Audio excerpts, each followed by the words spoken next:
Você conhece uma pessoa muito famosa, um rei, por exemplo. Pensa aí num rei, um rei que você admira ele. É um rei muito bondoso, muito justo. E você já conhece, não agora, porque agora, nessa época agora, com a internet e coisas assim, a gente tem informações bem próximas às pessoas, a essa pessoa. Mas suponhamos há 30, 40 anos atrás, antes de ter o telefone celular, antes de ter a internet, você conhecia as pessoas por carta. Mas você mantinha contato com aquela pessoa, com aquele rei que eu falei. Então, e você conversava com aquele rei, às vezes por telefone, mas não conversava por telefone, por carta, mas você ainda não tinha assim uma grande intimidade de entrar, de ir na casa dele, de conhecer ele.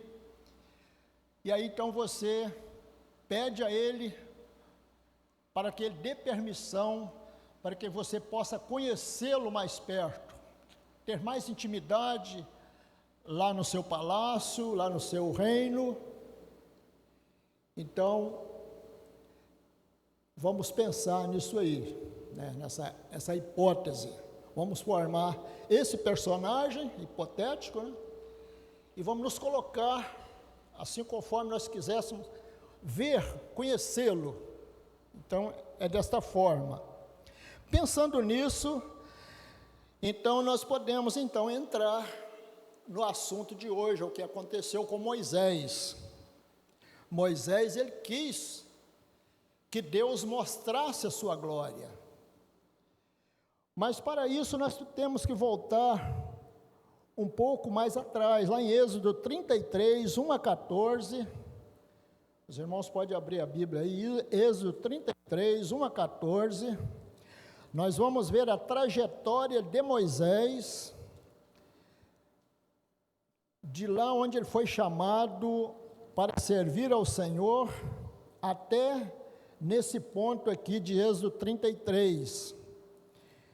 Então nós vamos ver aqui o que aconteceu com Moisés, o seu ponto de partida. E quando nós estudamos sobre Moisés como um personagem bíblico, nós não queremos assim exaltar aquela pessoa. Tudo bem, nós admiramos aquela pessoa, mas nós devemos exaltar a soberania de Deus que está por detrás de tudo. Então, geralmente, quando nós fixamos a nossa mente, o nosso estudo em um personagem, de Abraão, por exemplo, aí nós, às vezes, colocamos o foco em Abraão, mas o foco está em Deus.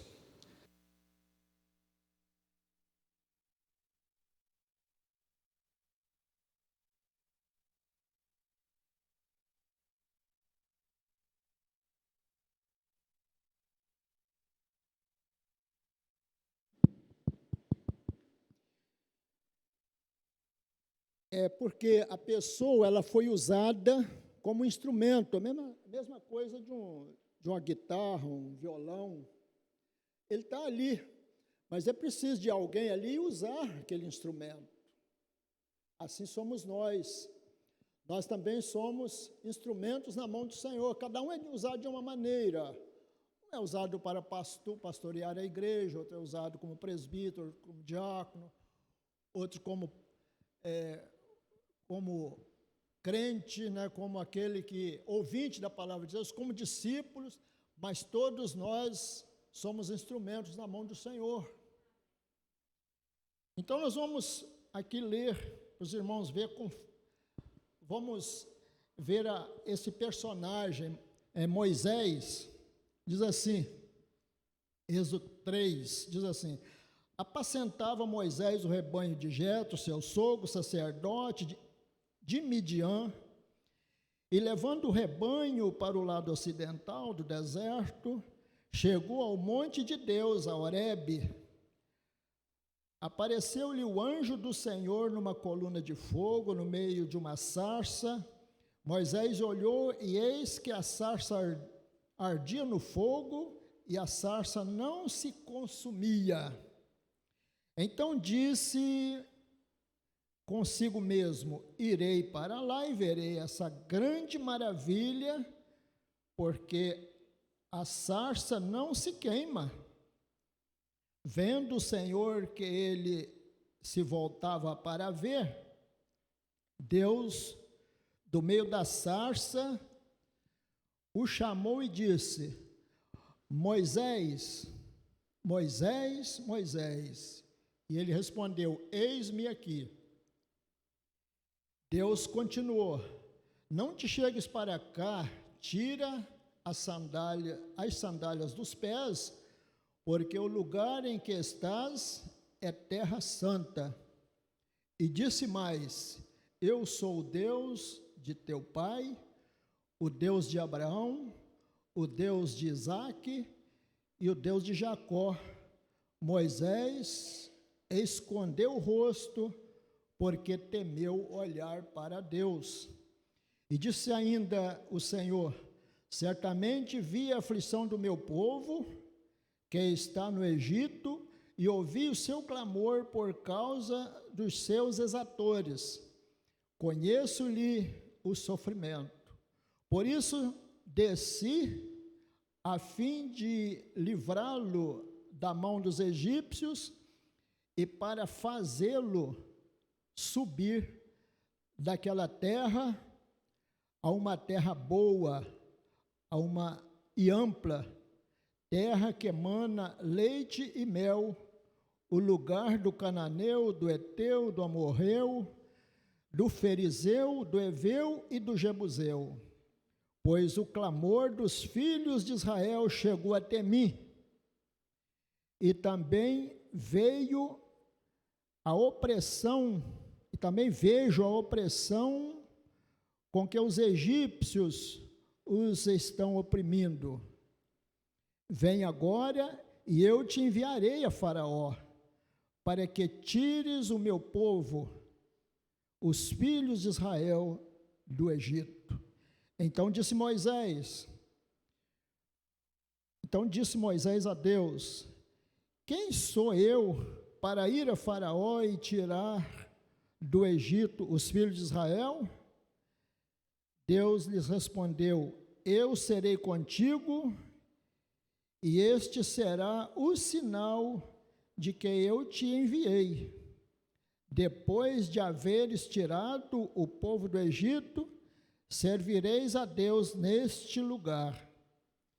Disse Moisés a Deus: eis que quando eu vier aos filhos de Israel, e lhes dirão: o Deus de vossos pais me enviou a vós outros, e eles me perguntarem: qual é o teu nome? E que lhes direi?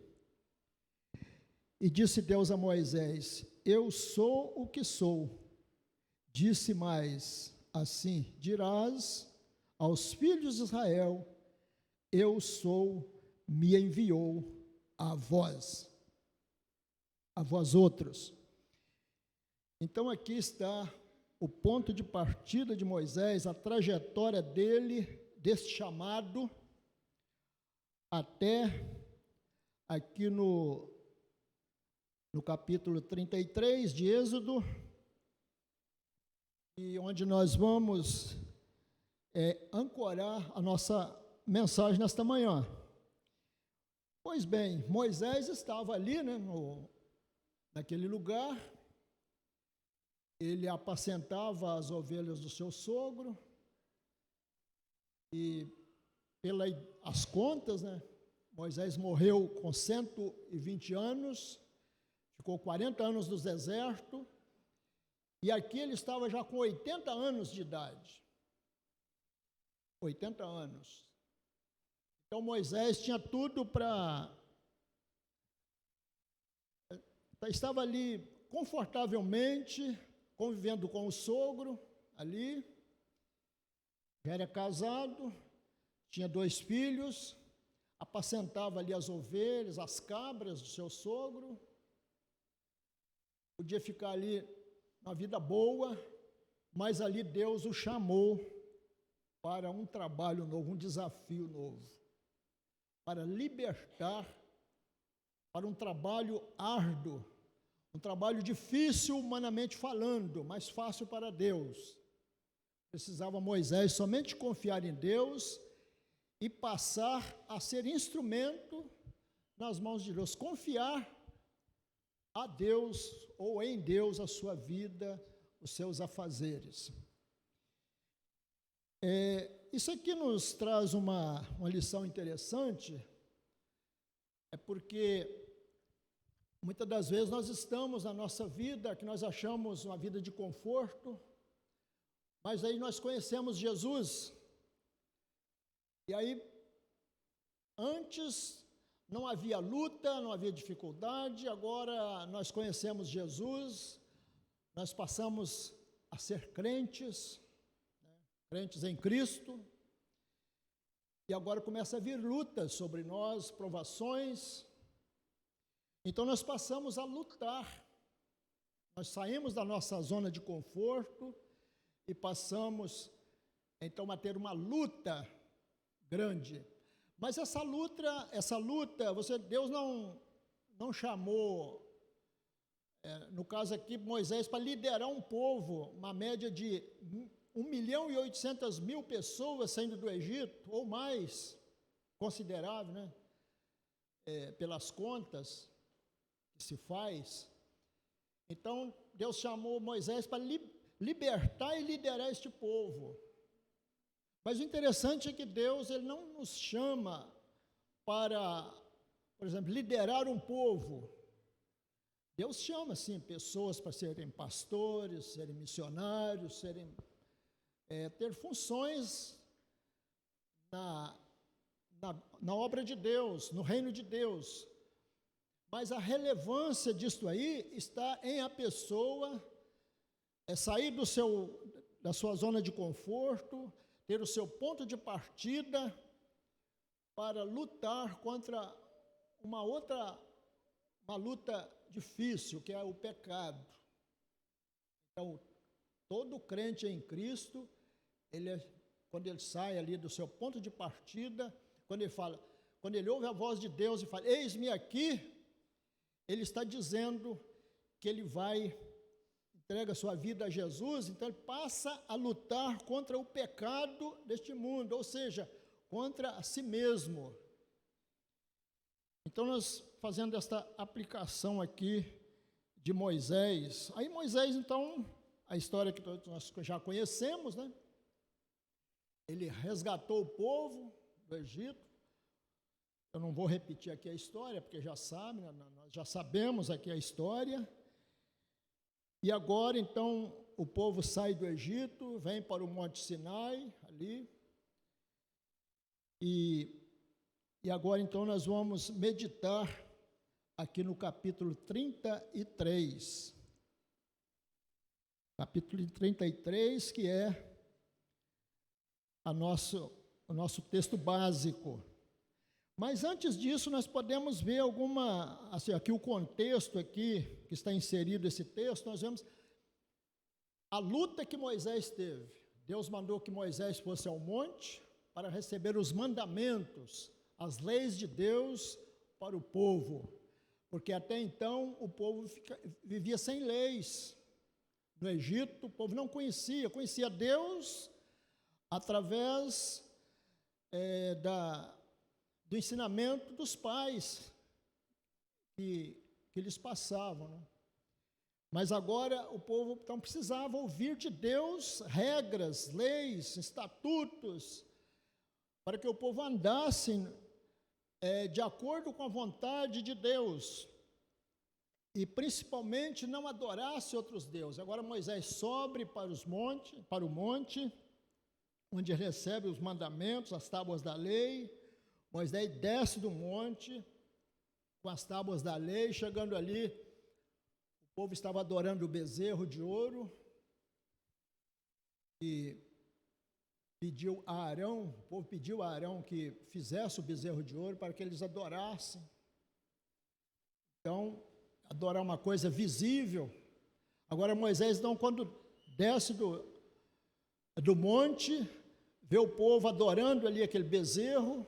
Agora Moisés quebra aquelas pedras.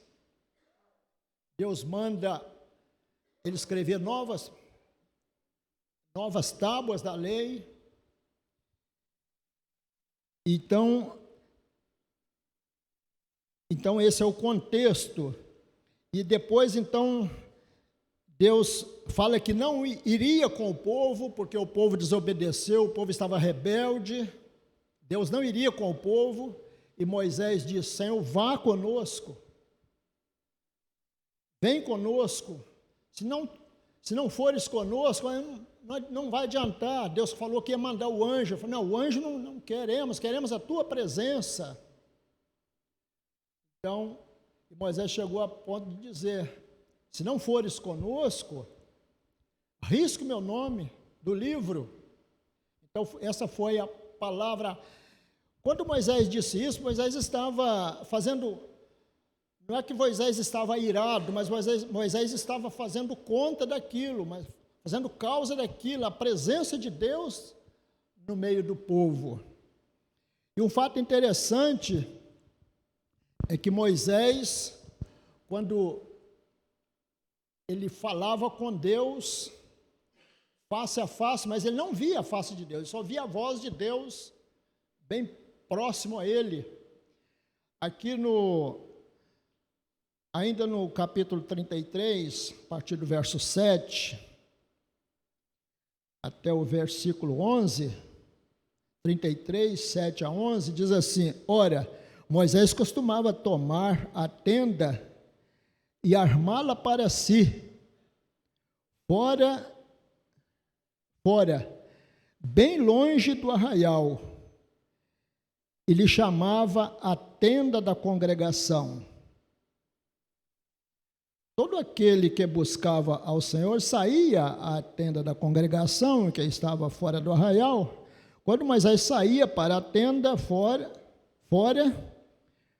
todo o povo se erguia, cada um em pé à porta da sua tenda, e olhavam pelas costas, até entrar ele na tenda.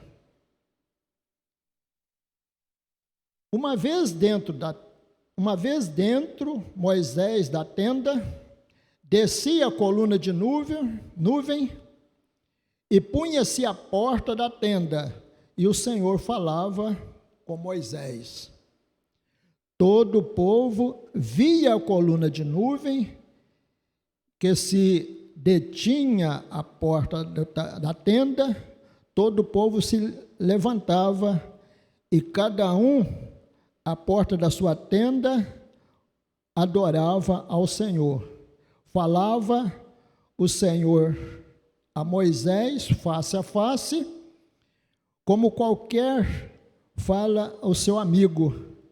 Então voltava Moisés para o arraial, porém o moço Josué, seu servidor, filho de Num, não se apartava da tenda. Então nós vemos aí a intimidade que Moisés tinha. Ele armou a tenda fora do arraial. Por exemplo, aqui estava, o arraial, as barracas, as tendas do povo. E Moisés armou essa tenda, chamada tenda da congregação, fora do arraial. Essa tenda da congregação é também chamada tenda do encontro, é o lugar que ele encontrava com Deus. Isso aqui nos traz uma aplicação para nós, como crentes em Cristo. Nós precisamos ter a nossa tenda também do encontro. Que tenda do encontro é esta? É o lugar da oração, nosso lugar secreto de oração. É nesse lugar que nós temos intimidade com Deus. Nós ficamos a sós com Deus. É muito bom orar com as pessoas, com a família, mas também é bom e necessário, extremamente necessário, a pessoa entrar na tenda do encontro com Deus, onde você vai ler um texto da palavra de Deus, vai orar, vai pensar ou cantar um louvor, pode ser baixo, pode pensar naquele louvor ali, balbuciar aquele louvor. Então ali é só você e Deus, é a chamada tenda do encontro. Então isso aqui traz essa aplicação para nós nesta manhã. E o interessante, aí nós vemos esta amizade, essa intimidade que Moisés tinha com Deus. E agora então nós podemos entrar diante disso tudo que nós falamos, aí nós podemos já ver a intimidade que Deus tinha com Moisés. Diz a palavra de Deus que nunca se levantou um profeta como Moisés em Israel. Moisés foi o único, levantou outros profetas, mas como Moisés, que falava com Deus, que Deus falava com ele sempre, nunca mais se levantou. É interessante isso, né? E agora nós vamos para a nossa meditação aqui nesse texto, né, que fala... então essa já falamos sobre a trajetória de Moisés, desde o Sinai, desde o seu chamado ali maravilhoso, até nesse momento. Aí Moisés então pede a Deus, esse pedido aqui é uma permissão, ele está pedindo permissão, rogo-te.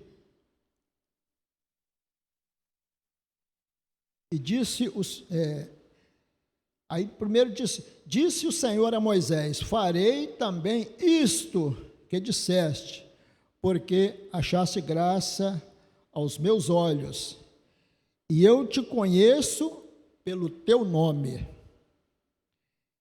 Então nós vemos também aí, tem uma aplicação para nós, que Deus conhece cada um de nós pelo nosso nome. Não é um número, um CPF, vamos dizer assim, mas é o nome. Deus nos conhece pelo nosso nome. Cada um de nós, a nossa personalidade, as nossas carências, as nossas necessidades são individuais. E aqui então, Moisés disse, então ele disse, ou seja, Moisés, rogo-te, ou seja, ele pediu permissão a Deus. Esse rogo-te aqui é um pedido de permissão. Isso aconteceu quando o povo de Israel pedia para passar no meio de outros povos. Mandava mensageiro ao rei, peço permissão para passar assim em suas terras. Alguns reis não davam permissão. Então, mas isso aí é tipo um favor, peço-te por favor, e agora que me mostres a tua glória. E interessante, conforme eu já disse aqui, no que eu falei antes, né? A pessoa pedir para que aquela pessoa, aquele personagem, aquele rei, a gente pedir como súdito, pedir para que a pessoa possa ir lá na sua casa, no seu palácio, e aprender mais daquela pessoa, ver o que aquela pessoa tem, não para fofocar, como curiosidade, mas porque gosta daquela pessoa. E o interessante é que mostres aqui, que me mostres, esse mostrar aqui é um mostrar diferente. Não é, por exemplo, uma pessoa chamar, vão lá no meu sítio, vão lá na minha fazenda para me mostrar a minha plantação, mostrar os meus animais, mostrar a minha casa. Não é nesse sentido, não. Isso aconteceu biblicamente quando Moisés, o próprio Moisés, ia morrer. Ele subiu ao Monte Nebo. Então, lá no capítulo 34 de Êxodo, versículo 1, lá diz a palavra que Deus mostrou toda a terra que o povo ia adquirir, desde Gileade até Dan. Então, aquele mostrar ali é um mostrar literal, esse mostrar que nós sabemos, que nós conhecemos, né? Eu te chamo lá em casa para você te mostrar a minha casa, o meu convívio. Então, isso é literal, não é esse mostrar aqui. Esse mostrar aqui, no hebraico, ele tem uma profundidade muito grande. Esse mostrar aqui, ele quer dizer aprender a conhecer outra pessoa. Interessante, né? Nós conhecemos e achamos, né, que já sabemos tudo. Moisés já sabia muita coisa de Deus, sabia que Deus era poderoso, sabia que Deus tinha poder de tirar o povo do Egito, de abrir o Mar Vermelho e passar, falar com Deus face a face, né? Mas aqui ele está pedindo para que ele pudesse aprender a conhecer Deus. Interessante isso, né? Irmãos, é o que nós precisamos, nós como crentes em Cristo, como leitores da Bíblia, como testemunhas do Evangelho de Cristo, nós também precisamos disso, é uma aplicação para nós. Não estou cobrando da igreja, mas estou trazendo esta aplicação para nós hoje.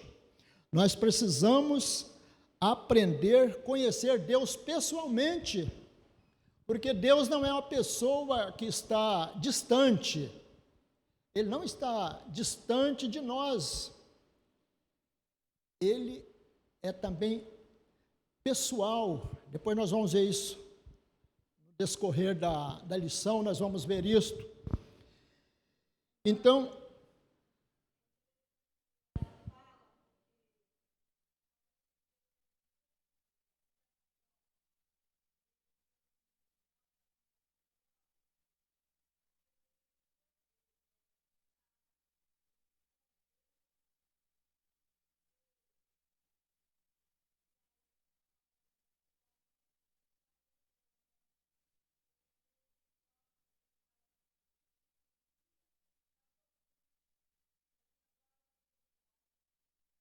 ele aprendeu a conhecer Deus, né? Através do sofrimento. E muitas das vezes, irmãos, é isso mesmo, boa palavra. Nós aprendemos a conhecer Deus no nosso sofrimento. Muitas das vezes é uma luta sobre nós e nós não temos outra saída a não ser recorrer a Deus. Cada um de nós, eu creio, né, que muitos passam, muitos já passaram, e nós não temos outra saída a não ser nos recorrer a Deus. Então aí nós estamos aprendendo a conhecer, nós confiamos em Deus. Muitas das vezes, irmãos, nós temos uma luta. Nós fizemos uma visita essa semana a uma família, o missionário Natanael, e eu falei lá com aquela família, um rapaz paralítico, a família, lá, e nós fizemos essa visita. Aí uma palavra que foi dada lá, que eu disse assim, muitas das vezes nós oramos a Deus, porque nós temos a nossa luta, e nós não temos outra saída sem ser olhar para Deus e pedir dele a misericórdia. Nossa fé está firmada somente em Deus. E eu disse lá, muitas das vezes, ou sempre, aquele problema ele não acaba ali naquele dia, ele não é solucionado ali naquele dia. Aí chega de tarde, aí vem a paz sobre a gente, no transcorrer do dia, vem a paz sobre nós, às vezes sobre o nosso familiar que está angustiado também com aquela luta, com aquele problema. Então o problema não acabou, mas Deus mandou a paz. Então muitas das vezes nós precisamos não ter a solução do nosso problema, porque Porque os nossos problemas aqui, acaba um, vem outro. E às vezes o problema, ele é duradouro, nós não sabemos quando ele vai começar, é uma permissão de Deus para nos provar. Então aí nós estamos, quando a paz vem sobre nós, aí fala, mas que coisa, né?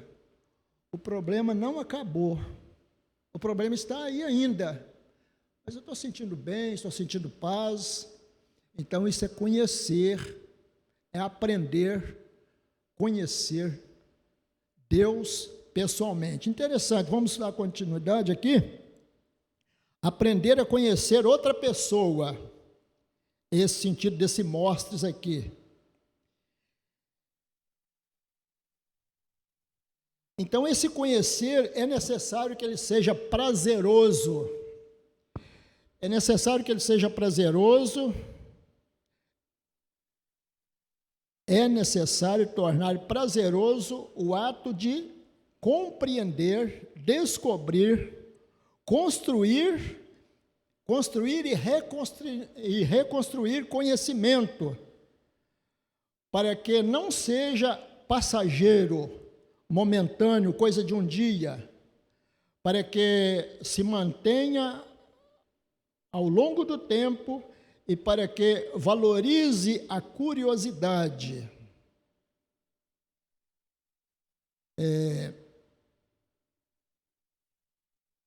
A curiosidade, a autonomia e a atenção permanente. Então é tudo isto, esse conhecer aqui, não seja uma coisa passageira na nossa vida, mas seja uma coisa duradoura, uma coisa perene, né? Esse aprender a conhecer. Interessante, diz que quando o pastor Jonathan Edwards, né, ele ainda não era pastor, mas ele era médico, aí ele foi pregar numa igreja nos Estados Unidos, aí ele estava pregando na igreja, aí ele fez o apelo, aí tinha um senhor visitando lá a igreja, o templo, aí aquele moço, veio muitas pessoas à frente, levantaram a mão e vieram para receber a oração. Aquele senhor, ele não foi. E no outro dia, então, esse senhor encontrou com o Dr. Jonathan Edwards na rua e disse: ó, pastor, muito boa a sua palavra. Olha, aquela hora que o senhor pregou muito bem e tal, eu entendi tudo. Se o senhor continuasse o apelo ali por mais alguns segundos, eu ia lá na frente, mas eu não fui. Aí o pastor falou: ó, você não foi aquela hora, mas o momento é agora, de você aceitar Jesus como Salvador, fazer um compromisso com Deus, com Jesus. Aí falou: não, pastor, mas agora eu não estou sentindo mais, passou. Então, é uma coisa sem graça, né? Não foi uma coisa duradoura, foi uma coisa de momento. Então, o nosso conhecer a Deus não pode ser uma coisa somente de emoção, somente de sentimento, de uma coisa emotiva, mas tem que ser uma coisa inteligente, ser uma coisa da mente, captar com a mente e trazer para o coração. Então, tem que ser uma coisa duradoura, esse conhecer a Deus pessoalmente. Então, nós temos ainda alguns versículos. Sim.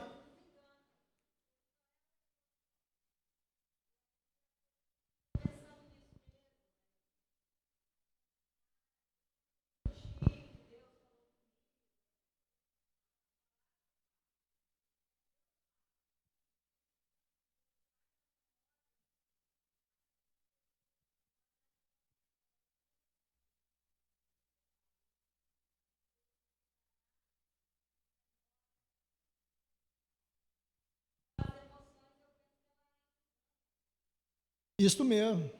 As emoções podem nos enganar, pode ser uma coisa, nos levar a um momento passageiro, e quando passa pela mente, pela nossa inteligência, pela nossa razão, Então, é uma coisa que é pensada e assim por diante.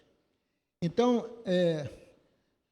aqui interessante, ó, vou repetir, necessário tornar prazeroso o ato de compreender, descobrir, construir e reconstruir o conhecimento para que não seja passageiro. Então, agora nós temos alguns textos aqui que o irmão vai projetar para nós. Tem alguns textos que vai falar sobre isso aí. O Salmo 4, antes disso, ele não precisa projetar, Oséias 6, versículo 3, diz assim: conheçamos e prossigamos em conhecer ao Senhor, só para reforçar. Mas aqui o Salmo 4, versículo 6, diz assim, Salmo 4, 6, há muitos que dizem, quem nos dará a conhecer o bem? Senhor, levanta sobre nós a luz do teu rosto. Então, esse conhecer ali é também essa mesma palavra.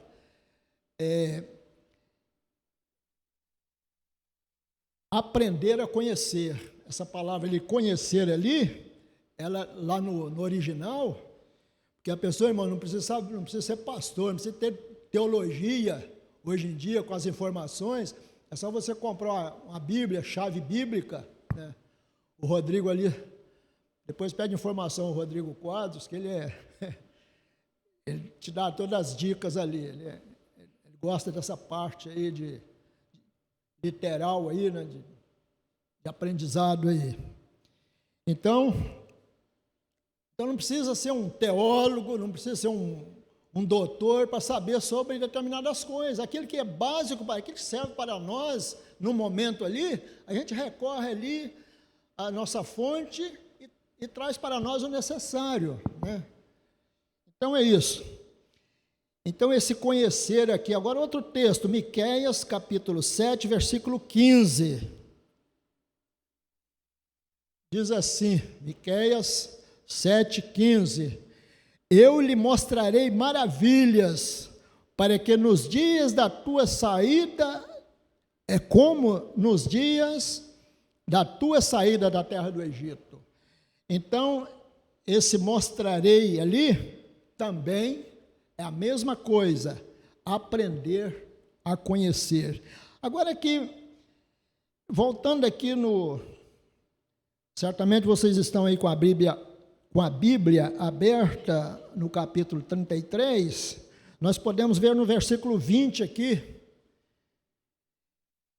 do capítulo 33 de Êxodo, diz assim, e acrescentou, não me poderás ver a face, porquanto homem nenhum verá a minha face e viverá. Então esse ver ali também é a mesma coisa, aprender a conhecer, apesar de ser ver, mas lá também, na referência lá, na Bíblia-chave do hebraico, também essa mesma palavra, aprender a conhecer. Interessante que Moisés, agora tem um ponto interessante aqui, Moisés pediu permissão a Deus para que Deus lhe mostrasse a sua glória. Mas aqui Deus, então, replica a Moisés, não me poderás ver a face. Então há uma contradição, né? Não me poderás ver a tua face. Não poderás ver naquela época, não podia ver naquela época. Nós vamos prosseguir aqui, nós vamos ver sobre isso aí.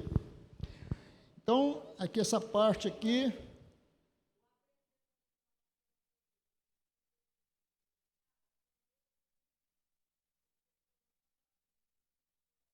Calma aí, vamos chegar lá. Tá bom? Muito bom.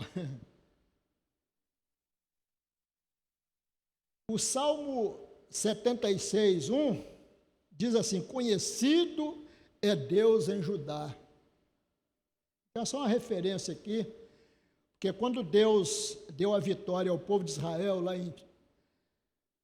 no segundo livro dos Reis, no capítulo 19, em Isaías 37, contra o rei Senaqueribe, né? O rei Senaqueribe, rei da Assíria, veio para derrotar Israel. Então Deus derrotou o exército inimigo. Ali foi a mão de Deus. Ali. Então, aqui esse salmista Asaf, ele então, por esta proeza aqui, ele falou: Deus, conhecido é Deus em Judá, grande é o seu nome em Israel. Então nós conhecemos a Deus pelos feitos dele. Então agora vamos dar continuidade.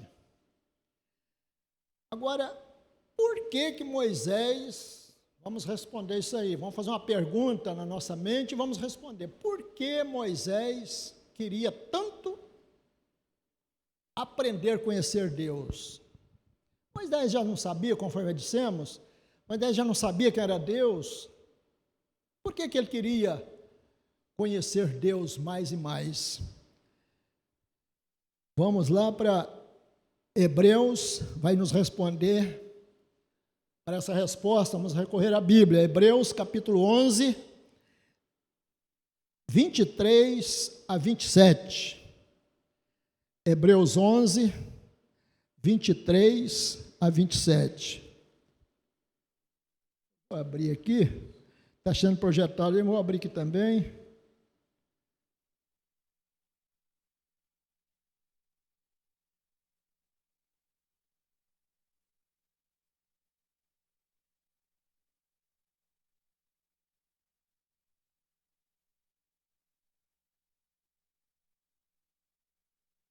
Hebreus 11, 23 a 27. Diz assim. Aí vamos descobrir agora o segredo de Moisés, né? Por que ele queria aprender a conhecer Deus. Não conhecer, porque já conhecia Deus, mas ele precisava dar continuidade a esse conhecimento, aprender, entender com profundidade, mais e mais, e esse conhecimento ser um conhecimento pleno, um conhecimento perene de Deus na sua vida. Ele diz assim, a carta aos Hebreus diz assim: pela fé Moisés, apenas nascido, foi ocultado por seus pais durante 3 meses, porque viram que a criança era formosa, porque também não ficaram amedrontados pelo decreto do rei, que era de matar as crianças recém-nascidas, né? Pela fé, Moisés, quando já homem feito, recusou ser chamado filho da filha de Faraó, preferindo ser maltratado junto com o povo de Deus e usufruir prazeres transitórios do pecado. Ou seja, ele preferiu ser maltratado, ser humilhado, conforme foi no meio do povo. A primeira humilhação dele foi lá diante do rei. Depois, também ali a luta que ele passou diante do povo, ele foi humilhado ali diante do povo, a luta que ele passou. Mas diz a palavra que ele preferiu isto aí a usufruir dos prazeres transitórios do pecado, ou seja, os prazeres como um faraó, como uma pessoa de poder num reino da época, conforme era o Egito na época. O Egito na época era uma potência, era um povo instruído, né? Mas aí vamos saber por quê. Vou repetir o versículo 25. Preferindo ser maltratado junto com o povo de Deus a usufruir a usufruir prazeres transitórios do pecado. Agora, o porquê disso aí? Portanto, considerou o opróbrio de Cristo por maiores riquezas do que os tesouros do Egito, porque contemplava o galardão. Então aí, primeiro versículo 26, vamos explicar ele aqui.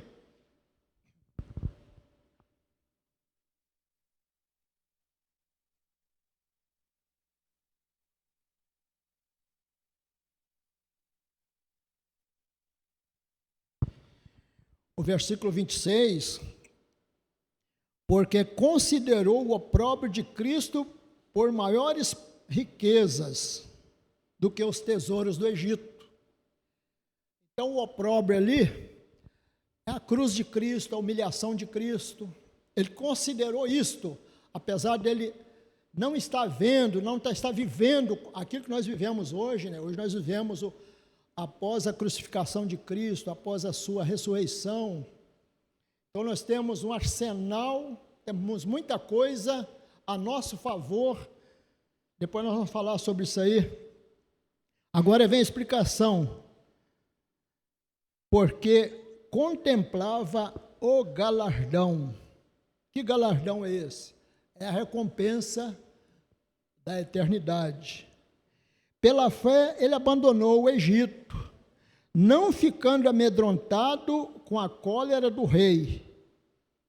Antes permaneceu firme como quem se vê aquilo que é invisível.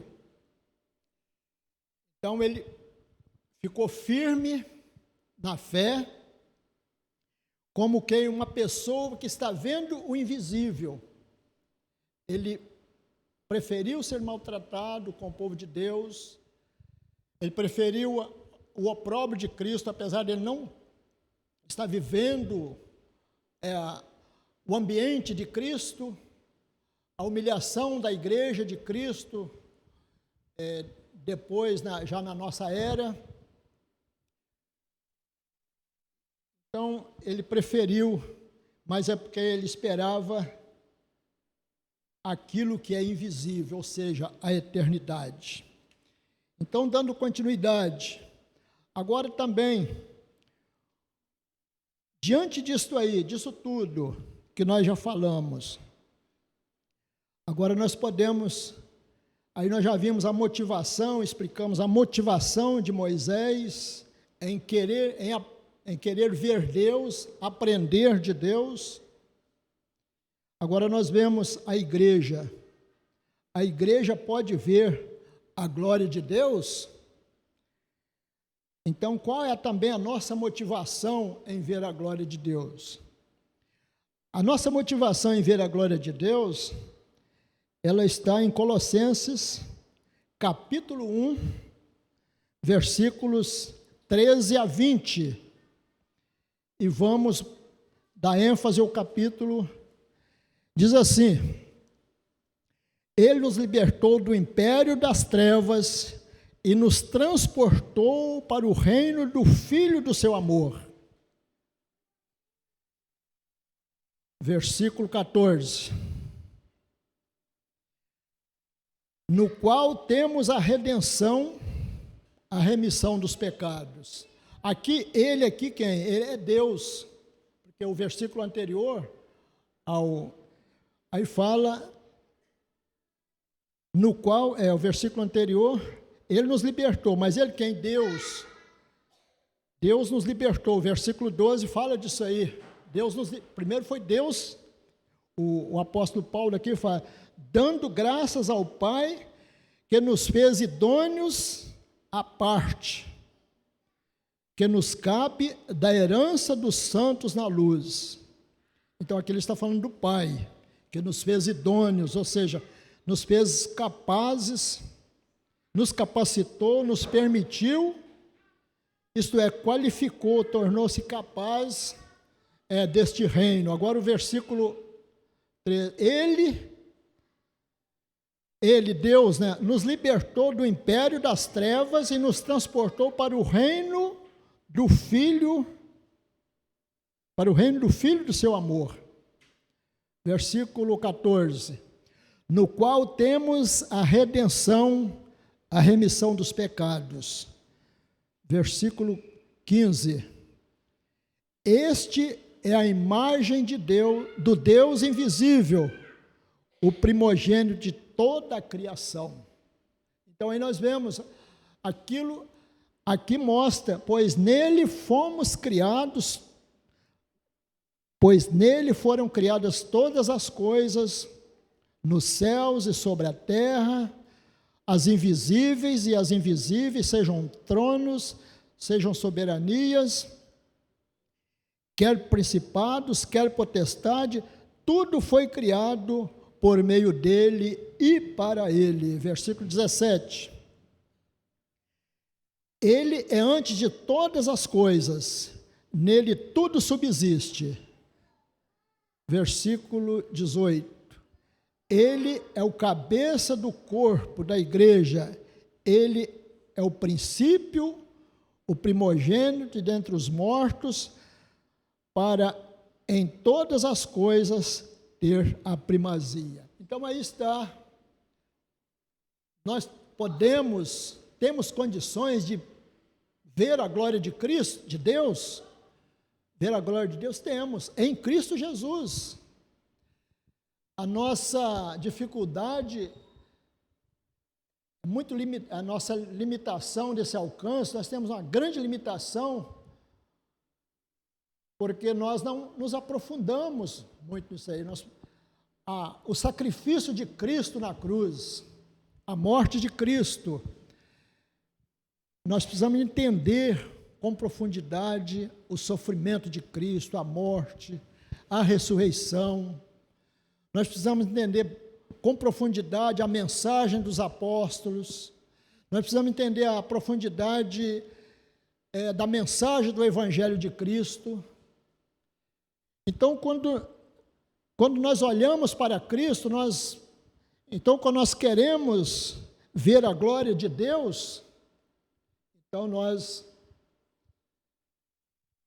temos que nos aproximar de Cristo, absorver Cristo em nossa vida. Aí nós vamos chegar naquilo que a irmã Cidinha falou, aprendei de mim, né, irmã Cidinha? Que sou manso e humilde de coração. Jesus é a personalidade de Deus, é um ser pessoal. Deus é espírito, Deus está em todas as partes, Deus é espírito, mas Jesus é pessoal.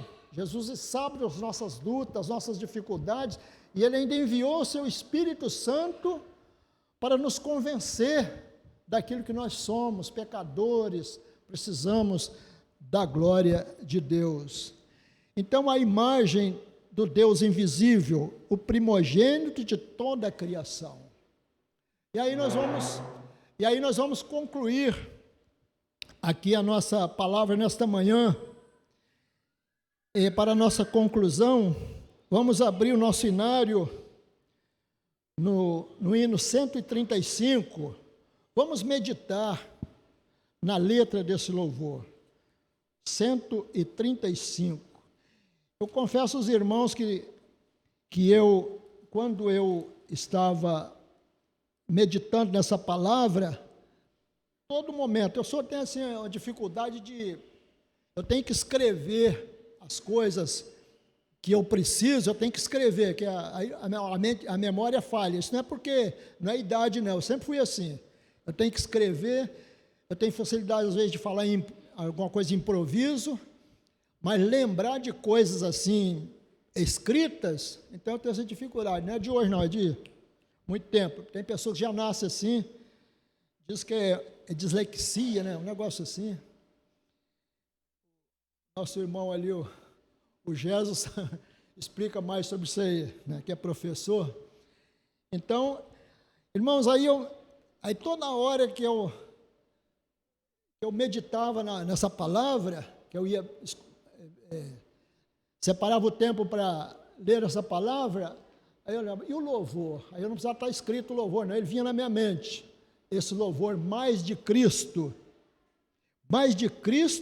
eu quero ter, seu ensino receber, ter a sua compaixão e da sua mansidão. Isso aqui é profundo, irmãos. Nós precisamos sentir isso, passando pela mente, e sentir isso no nosso coração. Fazer, cantar ou ler este louvor em forma de oração. Mais de Cristo, mais de Cristo, mais do seu puro e santo amor, mais do bondoso Salvador. Mais de Cristo eu quero ouvir, nos seus passos prosseguir, sempre perto dele andar, seu amor manifestar.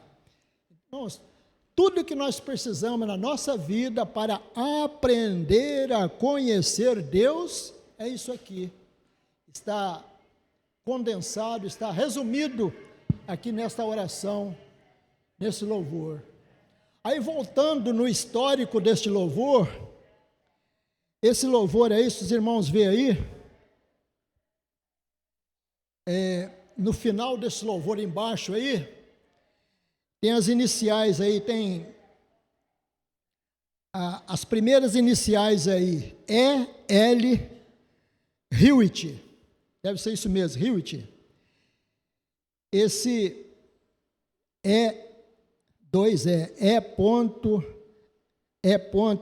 Hewitt, o nome dessa pessoa era uma professora, ela nasceu no século XIX, 1851, nos Estados Unidos. Ela nasceu, essa pessoa, o nome dela era Helena Edmunds Hewitt. Essa irmã em Cristo, ela viveu num período sem conforto que nós temos hoje. Nós temos o ar-condicionado, temos o carro, temos o ônibus, temos o metrô, temos o trem de ferro, temos todo o conforto, a luz elétrica, aparelhos de comunicações. Ela viveu numa época, 1851, foi o ano que ela nasceu. Essa pessoa, ou seja, eu quero abrir um parênteses aqui, os louvores dos nossos inários, eles foram feitos naquela época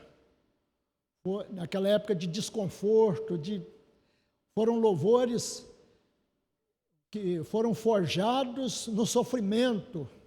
As pessoas que se compuseram esses louvores, elas viveram sofrimentos terríveis, enfermidades, e essa irmã aqui, ela era uma professora do colegial na época.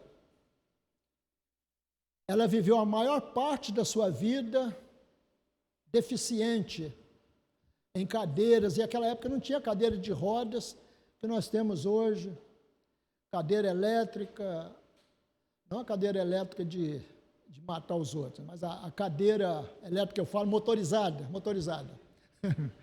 Estou confundindo aqui uma coisa com outra. Então, não tinha a cadeira motorizada para deficiente que nós temos hoje, a cadeira que até os atletas podem usar para jogar basquete, vôlei, essas coisas, né? Então não tinha, naquela época era cadeira de pau, de madeira, aquelas coisas, né?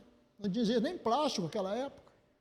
O plástico chegou no Brasil, não sei se lá fora, mas pelo menos no Brasil, dos anos 50 para cá, mais ou menos isso aí. Realmente era tudo madeira, coisa de pau, de alumínio, de lata, de ferro, né? Então, aquela irmã, ela passou a maior parte da sua vida numa cadeira, sabe lá Deus como era o conforto dessa cadeira, de madeira, quem sabe. Mas ali no seu sofrimento, sentindo dores, ela tinha um problema de coluna, problema ósseo, certamente não tinha medicamentos que tem hoje, analgésico, coisas assim. Então ela compôs esse louvor, a letra, a poesia deste louvor, Depois outros irmãos, né, colocaram música nessa poesia dela. Então esse louvor, ele partiu do coração de uma pessoa sofredora. Voltando um pouco aos louvores, nós não somos contra os louvores atuais, não. Os louvores mais atuais, somos a favor, porque são louvores dados por Deus numa época diferente. Uma época já confortável, né? Onde as pessoas têm um conforto, as pessoas podem escrever certinho no computador e coisas assim. Mas são louvores inspirados por Deus, nós cremos nisso. São louvores que falam de Jesus, falam do Evangelho, falam da palavra de Deus. Mas os louvores dos nossos hinários, eles precisam ter também crédito nos nossos dias. E são, né? Graças a Deus que são. Nós sempre cantamos, nós não abandonamos o nosso hinário, porque foram louvores cujas poesias foram forjadas na forja do sofrimento. E esse louvor aqui, ele partiu do coração dessa irmã. Então nós vamos orar nesse momento, encerrando. E depois da oração, eu vou pedir